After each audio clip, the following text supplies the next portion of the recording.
Today, I want to share with you some of the good stuff we've been doing the past year on the Chrome DevTools team. And to speak for the team, we want to enable you and equip you with the tools to make you a productive developer. And that means powerful tooling to help you understand and improve your application. And we want that experience to be fun, too, and delightful. So today, we're going to cover a few things. Debugging your scripts, performance. We're going to look at auditing for excellence. We're also going to look at Node.js and headless. A lot of good stuff in here. We're going to start off with debugging and some console kind of ergonomics. You know, the console is part of our core experience, right? You spend a lot of time there, and so we enjoy investing in these workflows. So these are a few of the things that we noticed that might need some sprucing up a little bit. So the console, right? I'm going to show you object previews and some new improved autocomplete. Object previews, we're going to show a little video. This is an object. We're just opening it up. We're exploring it. This is a bunch of network requests, so it's an array of objects. And to hunt around and find that one object that I'm really looking for, it takes a bit of work, right? Same thing here. I'm just clicking around. We're just wondering, maybe that we could provide this a little bit more proactively. And so we're going to switch over to what it looks like now. Take this object, open it up. Now when you click on open it, so we get the previews of all the child objects immediately. So just instantly browse. You see all the subproperties. And you're in a good state of knowing immediately what's happening inside the data. All right. So that's object previews. And just another view of that. On the left, we've got what it was, well, last week, to be honest. But in today's Chrome Canary, you'll see something a little bit more like this. So an array of arrays, and now you get to see exactly what is in there without having to click in all the time. This is good stuff. All right. Yeah, I like it. I like it. That's good. All right.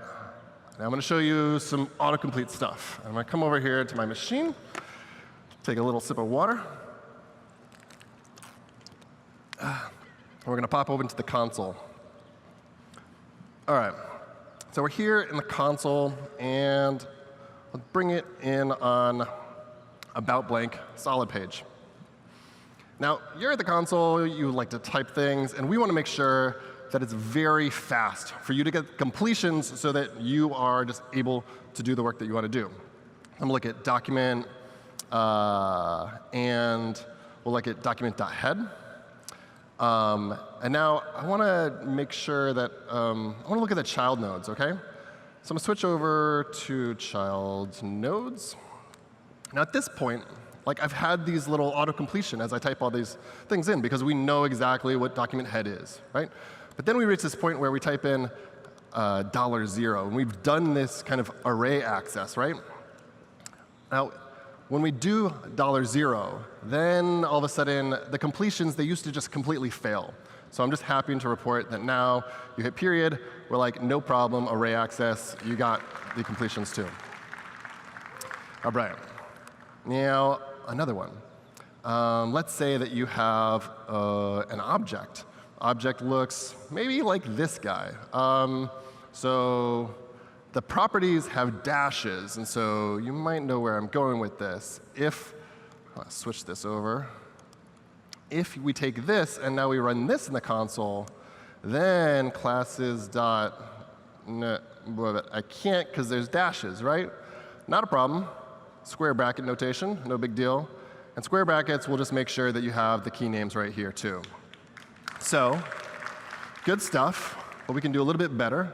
You might be more on kind of the bleeding edge of things than the new side. So let's take this object here of classes, and we're going to make it a map. All right? So we'll do map equals new map, and we're going to use object.entries. I think this is ES7 even. So object.entries, new map. We create a map of the exact same information. Now we do map.get, open up the paren, and there are our keys too. So making sure that you have all of your data right at your fingertips. All right. Now, while we're in the console, sometimes we spend a little bit more time typing something out than we actually thought. We create not just a one-liner, and we're like, OK, well, there's some work to do. So we'll type out this function, and I call it log. And we'll just say args, and we'll open up our bracket. At this point, you're like, OK, well, I want to do a function. Do I hit Shift-Enter so that it doesn't evaluate? I don't want it to error. Don't worry about it anymore. Just hit Enter. We know that you're not done. It's good. We're just going to give you a new line. We're going to indent. You're in a good place. Now, type in console log. We'll do the args. Log that out. We hit Enter again. We know you're not done, but we close off that brace, and we're like, yeah, you're good. We'll fix the indentation. You hit Enter once more. Evaluate it. All right. That's good. So now we have a nice multi-line console that's aware of what's happening and is not going to evaluate something that's obviously incorrect. Now, this console, too, has some upgrades. Syntax highlighting. This was not here a year ago. Also, other text editor features. For instance, I'm going to hit Command-D. I can do multiple selections and easily just change whatever I need right there inside the console. All right. So this is some of the cool stuff in the console. Thank you. Thank you. And now I'm going to switch gears a little bit and talk about asynchronous JavaScript, right? So do you guys write a lot of asynchronous JavaScript? Hands? Yeah. OK. Me too. Do you guys use promises? Yes. Promises. All the time. I mean, because what would it be like if we didn't have them? It's nice. But on the other hand, like debugging promises, not as much fun, really, is it? So I want to talk a little bit about async debugging, and I'm going to show it with a little trio of examples. So we're going to come back over here, and I like the About blank page. This is good. And I'm going to look at these snippets. OK. So here we got this snippet here. Zoom out just a tad. Right. So this snippet, we start out with a job. A job runs. We call a process. In the process, we log out a little bit. We get some data. We print that. It's just logs. We finish up. And I got a debugger statement here so that I break. Right? Synchronous execution flow. We're good. I'm going to run this. This is a snippet, so I can just click this button or hit Command-Enter, and we're good. Well, we do have a reference error, so we're not perfectly good. But if I just put that in there, then I think we're good. OK. It was just a necessary adjustment. That's all. No big deal. All right. Now, I'm paused here. Synchronous, right? So we look over the call stack. OK, call stack. We start off at anonymous at the instantiation of this job function. And the process gets called. We go in. We call finish. And we end up there. This should be straightforward, right? We're good? We're good. All right. Now that we have that out of the way, we're going to take it up a notch. So we're going to go from synchronous to async. But we're going to use async await, right? So just some small changes. So now we're going to call job. But we've also introduced a little sleep function, just delay a few milliseconds. So now inside of process, we'll log out, but we'll sleep. We'll go fetch a fav icon. We'll print out that result. We'll sleep a little bit more, and we'll finish. OK? Now let's try that out. I'll just run that, and we pause. And OK. Now the difference here is that we have same 4 call frames in the stack, and they're pointing at the same location. But in the middle of this, we have this asynchronous hop, because going from job over to this call point in finish, we had an asynchronous operation. Inside process, all of these are asynchronous. Sleep, print, and sleep again, right? So this also works. It makes sense. But promises are how I think a few more of us these days are doing async work. So I'll switch over to that. Same basic approach, but with promises this time. Inside job, we do a resolve, and then we go into here. And inside process, we have a promise resolve, sleep, fetch, get the result, sleep, finish, right? So we run that. Call stack, again, 4 call frames here, but 2 asynchronous hops in there. Now, the important thing here is that we are able to show the history of why we got here. I know, admittedly, these are kind of toy examples, but in the real world, things get a bit more complex. So this is a slightly more real-world stack. This is just the immediate stack of 5 synchronous call frames, and looks like something coming from jQuery. There's not a lot of context. But if we have asynchronous stacks enabled, and we have that feature behind this call stack, then it looks a little bit more like this. Taller stack, but it gives us much more context. So even down at the bottom, I actually see that this came from an event handler into submit handler and submit data. So I know even at the top, it doesn't really communicate much. I know why this actually happened, right? This is increasingly the default look of stacks. In the browser, we have many short spurts of synchronous work held together by asynchronous operations. So like set timeout, request animation frame, promises, async await, plenty of other APIs. And not even to mention like React's new core algorithm fiber. This is designed to break up big chunks of work into small asynchronous chunks of work. The browser runtime is all about asynchrony. Just for a look in how this is in reality, this is a view of all of the async operations happening over the course of a quarter of a second. And we're taking all the asynchronous operations and rendering them as little arrows. I mean, I don't expect you to like get a lot out of this, but just suffices to say it's busy. There's a lot going on. But DevTools is able to track what is going on from one call frame, asynchronous hop, over to the next. We think it's imperative for the tools to communicate why you arrived at a specific call frame. So to pull this off, we've had to do a lot of work under the hood. So we've instrumented all of the browser points where asynchrony emerges, the timers and the rafts and the promises. We worked closely with the V8 team, and we track all the dangling kind of asynchronous execution hooks, and so that we know from the entirety of the program execution way to the beginning, back to the beginning of the page load. In order to pull this off and do this efficiently at scale, we needed to do some work because we were really driven to flip the switch on this feature, making it from something that was like an opt-in checkbox in the corner to something that everyone should just get for free all the time. So there's no reason to collect expensive snapshots from the VM, replay execution, or like switching out into another tool. So what this really means is that stopping at any point of your program execution shows you the complete asynchronous history of how you got there. It's right there at your fingertips. But OK, sounds cool. What does this actually enable? I want to show you. So I have 3 new features I'm going to show to you. Continue to point, inline breakpoints, and step into async. Well, to do that, we're going to come back to these same demos. And all right, the synchronous one.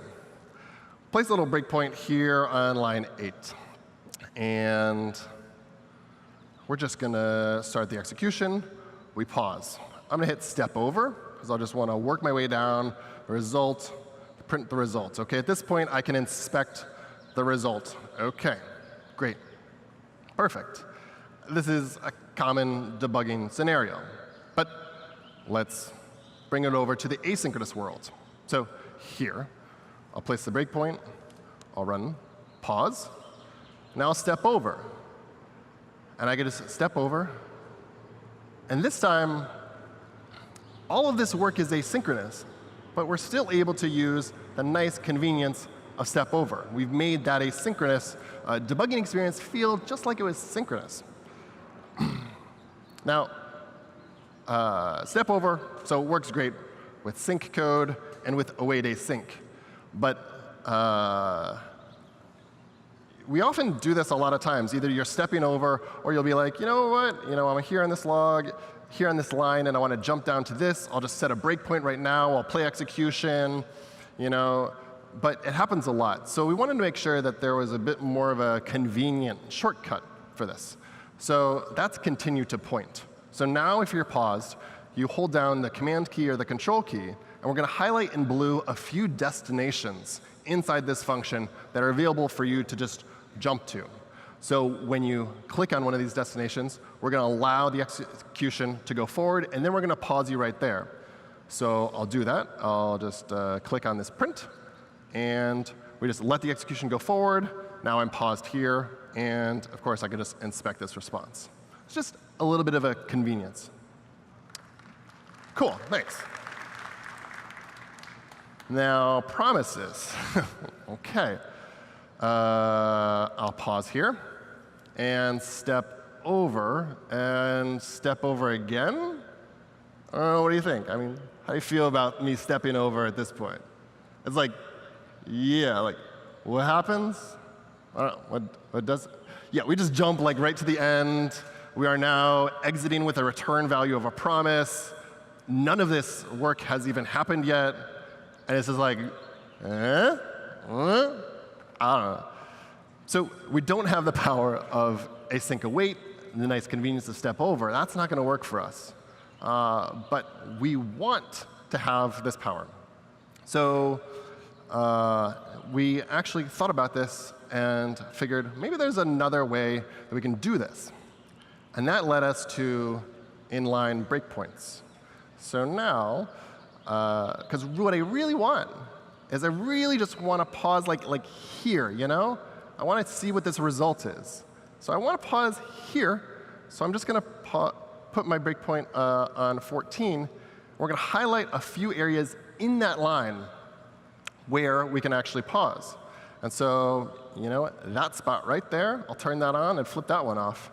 And now, when I go forward, I start off there, and I continue execution. And now I pause inside of that function, and now I can inspect the result like I want, which is good. And that works. But to be honest, if you're using promises as much as I am, you will be doing this all the time. So again, we're like, we could make a little more of a convenience function. We want to be able to pull this off with a single gesture. So I'll break. And now this time, I'll hold down Control or Command again. Now there's the blue destinations, but there's also these green destinations. The green means I'm going to step into this asynchronous function. So this time, I'm going to step into this print result. And now I am paused inside of this asynchronous function, and I can inspect the result just like that. So a single gesture, and we're handling the step into async. All right, guys. So there's a lot of stuff in the asynchronous debugging, and we're really excited about it. I know that was a lot. We're going to switch gears a little bit and talk about performance. OK? Now, when we talk to our users and we ask questions like, all right, when you guys work on performance, what sort of panels do you use? So what do you guys use? Do you use the profiles panel? Oh, yeah. The timeline panel? Yeah, good. The network panel? Yeah. Obviously, there's a few things. And admittedly, the tools are a little distributed. But we're talking about browser performance here, where the completion of a JavaScript file downloading immediately leads to main thread work. And it's critical to see that connection. And when the JavaScript finishes executing, the browser takes a moment to calculate the layout, and then it sends off pixels to the screen. This pipeline is very integrated, so we knew we needed a single integrated tool to visualize the entire picture. So that's led us to the performance panel. All right, so I'm going to show you a little bit of the performance panel in action. To do that, come back to my browser, clear those out. And we're just going to look at the home page of Nest, just for fun. Bring open the DevTools. Now, this is the performance panel. We have screenshots enabled. That seems good. And you know what? I just want to capture a profile of the reload of the page, just the load. So I'll hit that one button, and what we're just going to do is capture the entire thing, and we'll stop it automatically when the page is done loading. All right. So I have some stuff on the screen, sure. Up at the top is a little overview and a film strip, and I can just kind of drag my mouse along and see screenshots of the page as it loaded. Go from just the very top bar to a little bit more, these images, the text. But like I said, we want to see kind of how this worked. So I'll just zoom in on, well, everything up to, yeah, where things started looking good. And of course, the page load starts with some network requests. So I'm going to open up network. I'm going to zoom in. This is our HTML, some JavaScript, some style sheets, and so on. All right. This JavaScript catches my eye, right? Nest web component bundle min.js. So the network connection goes out, waiting for the bytes, and then it starts downloading right here. So it's downloading, downloading, downloading. All right? What happens when this file stops downloading? Well, it stops downloading like right here. The main thread gets it right here. And then look at this. Main thread, evaluate script, web components bundle. Yeah, that makes sense. OK, so there's a nice connection between the network and the main thread. So we see that work there. And we're just going to look to the right. OK, we parse some HTML. Some other things happen. Soon enough, the browser calculates what it's going to look like. They recalculate style, the layout, the paint. So I imagine somewhere around here, it's actually going to ship these pixels to the screen. So now you can open up the frames track. And in the frames track, we have just the screenshots of what was happening in the page, just positioned exactly where it actually happened. So now I can see, well, this was when, yeah, we got the top bar with the little Nest logo at the top. OK. That's something. I expected more, to be honest. We'll just scroll to the right a little bit. OK, yeah. There we go. So now we got these images and then the text. OK. The fact that the text took a little bit more time, it leads me to an idea. I bet that we're dealing with web fonts here, and we were waiting for the web fonts to download. I close up, well, I'll open up network and zoom out a little bit. And I bet you that the web fonts just finished downloading. So if I zoom out and scroll over here, well, yeah. I spot them here. We have at least the WAF files of light and regular. And these had just completed. And once they completed, then the browser had a chance to recalculate the style, which it needs to do, and layout. And then we were able to ship that frame. So we have this nice integrated view from the beginnings of network requests to pixels on the screen. Now, some of you who might have been using the profiles panel to do JavaScript development, I just want to orient you with what we have available here. So if I collapse again the network, on the main thread, we're dealing with just over time what is happening. But oftentimes, you're looking for what consumed the most time at an aggregate view, right? So we'll zoom out and open up the bottom and the bottom-up view. The bottom-up view is just a summary of everything that took time sorted by its own self-time. So here we can see, well, there was some JavaScript on the page that took a little bit of time. The function E, yeah, not so, he was a little slow, I guess, and R also not so fast. So, you know, E and R, watch yourself. But the other important thing is that you see this in context. The browser was doing a bunch of other work, right? It was compiling scripts and laying things out and recalculating style. And now you get to understand that, you know, maybe E isn't so bad after all. Maybe I need to make sure that I need to recalculate style a little bit less or lay things out less and make those take less time. Pro tip, fewer DOM elements will help this one. Anyways, that's a good quick look at the performance panel. And we hope you dig it. Now, did that. The fastest code in the browser, we're talking about profilers, right? The fastest code is the code that never even runs. And better yet, the fastest code is the code that isn't even downloaded. So we're thinking about that and wondering, what if we could provide you with a better view of what is actually being used in the page. And that's led us to the coverage profiler. I'm going to give you a short video of how this works. All right. So this is a little progressive web app that I made. And we're going to scroll down to the bottom, open up inside the drawers menu, the coverage panel.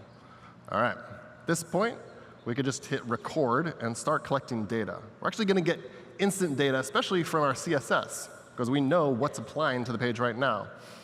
So here we actually see, all of the selectors and which selectors have already been matched to the page. The ones that haven't are in red. Now, select focus. There's no drop-down that's been focused. Let's try it. Now we're going to click in and hit tab, and that red rule went to green. So instant live updates here over in the coverage panel. Now, JavaScript is also available now. This is the JavaScript file. Half of it is unused, which isn't great. We can look down, and if there's a get trips function, it's not executed. Feels like it should be. All right.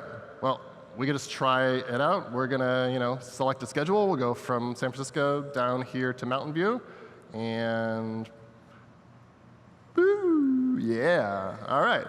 Drop down the 50% unused to just 10% unused, which is good. Yeah, you're making good use of all the bytes. So the coverage profiler gives you this sort of insight. Armed with this data, you can go to town. The red unused bytes, they are not your friend. They are not your user's friend either. Don't send users red bytes. Nobody likes that. Check it out, the coverage profiler. But then again, thanks. Then again, sometimes all the bytes that you're running on the page are not necessarily yours. They're someone else's. They're third-party code.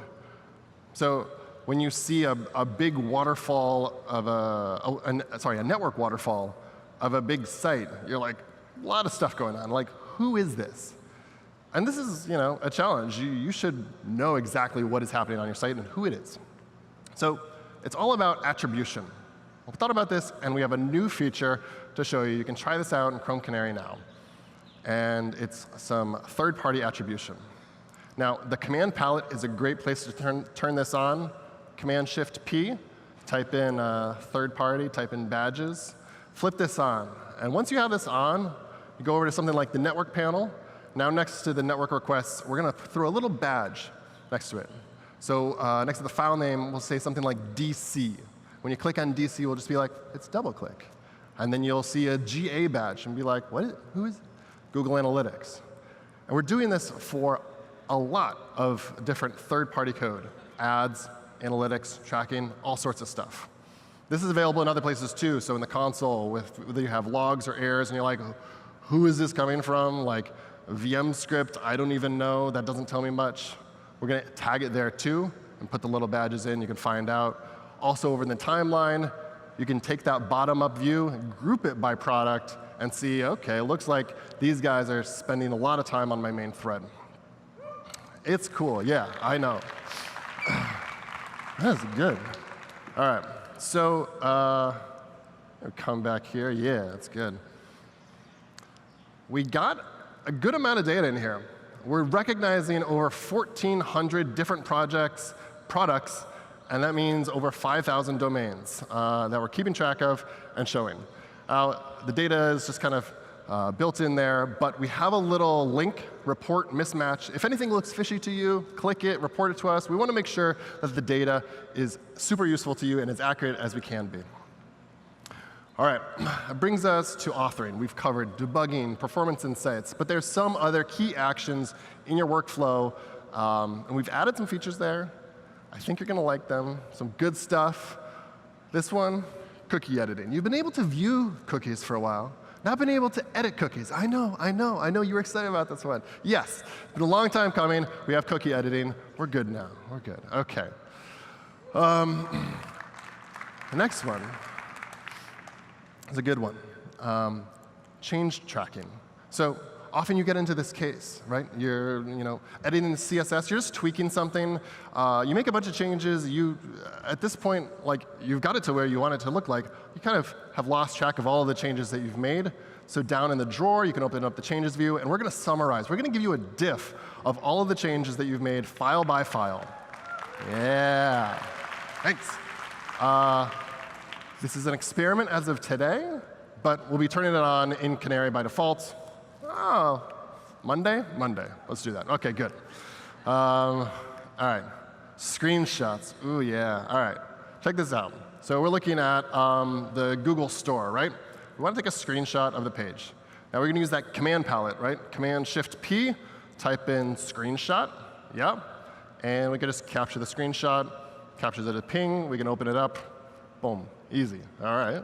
This is good. It's been there for a little bit, but I can do better. I can do better. We're going to open up the device menu. And now we can do the same thing there. But what I like to do is I like to turn on the device frame, get that nice art around it. Then you capture a screenshot, and you got that good look. Looks good in presentations. Puppies and dogs are really impressed with that. Show them. They'll love it. And then there's one more that I like even more, the full-size screenshot. We're going to get the full page, capture it, and now single ping, full resolution.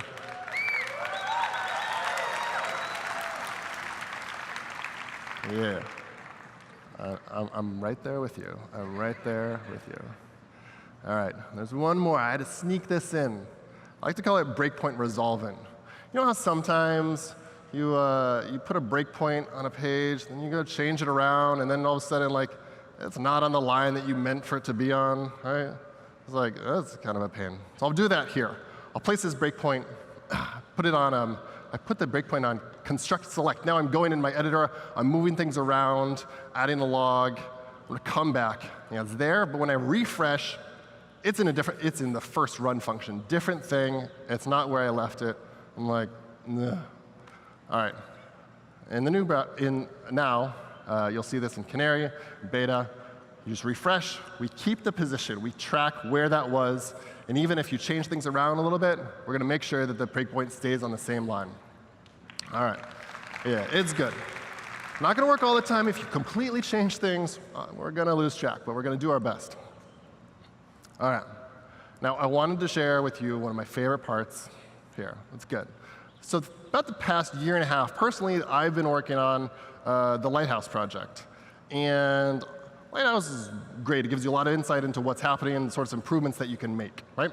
It's available as a Chrome extension, a command line app, a node module, access it in a variety of ways. But we always knew that there was value in having it more deeply integrated into the development workflow. So I'm going to show you what this looks like with the DevTools integration. So we'll look at Chrome experiments as an example. Pop open the DevTools, and we're going to go over to the audits panel. Audits panel been refreshed a little bit. We'll go down. We'll run an audit. We're just going to do the full audit of everything. At this point, we're emulating a Nexus 5X. We're throttling network. We're even throttling CPU to slow it down a little bit more like a phone. And we're looking at a lot of things. We're looking at the load performance and capturing a bunch of different metrics. Also looking at things like accessibility, how much of a progressive web app it is, and all that. Then we get the report right here in the DevTools. And so a few things going on with this site. Progressive web app side, not so good for them, but they're HTTPS, some good stuff. In the performance section, a film strip and some of the high-quality metrics you might have heard about, first meaningful paint, first interactive, and how those line up against the screenshots. And then other things like image optimization. We're giving you an idea of how much value you're going to get out of all those recommendations. So you don't have to guess and be like, yeah, it really wasn't that impactful. Now, I'll show, thank you.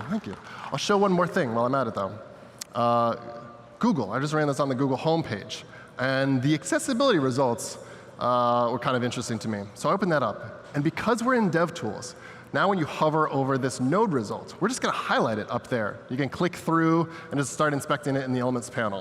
So we'll do that again with a color contrast. So now a few things, looks like in the footer, that don't hit the color contrast mark. And we see them highlighted, and we can see immediately the actual elements that we're talking about. So this nice integration between the deep insights of Lighthouse and the runtime of DevTools together brings a lot of power. I've saved a developer favorite till now.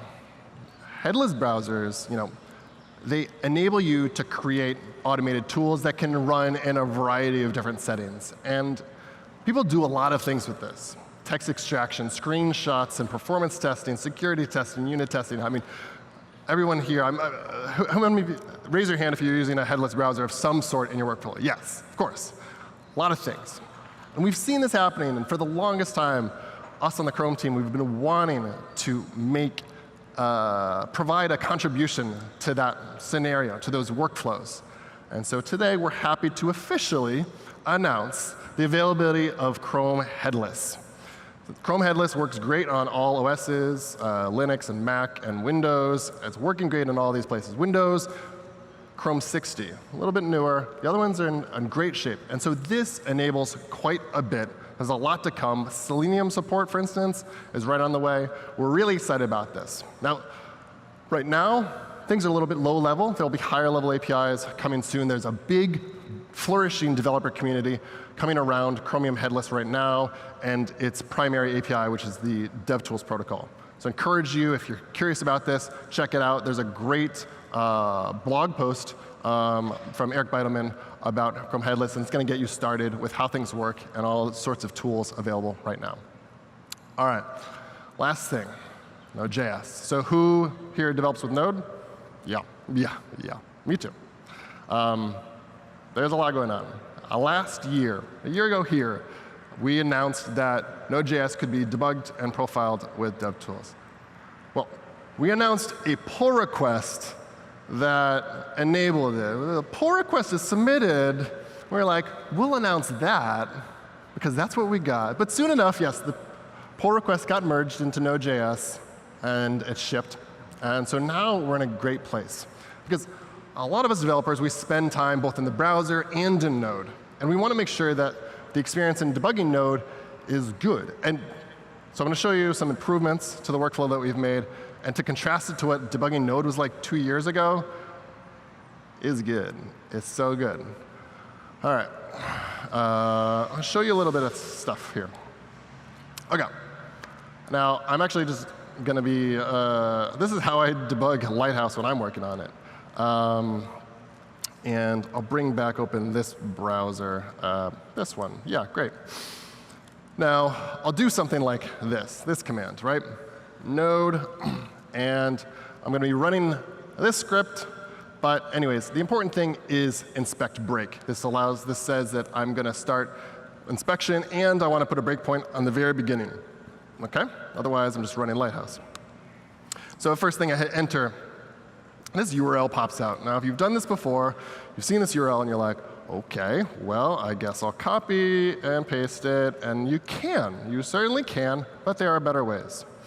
So one better way is we can type in about inspect, and we see this panel.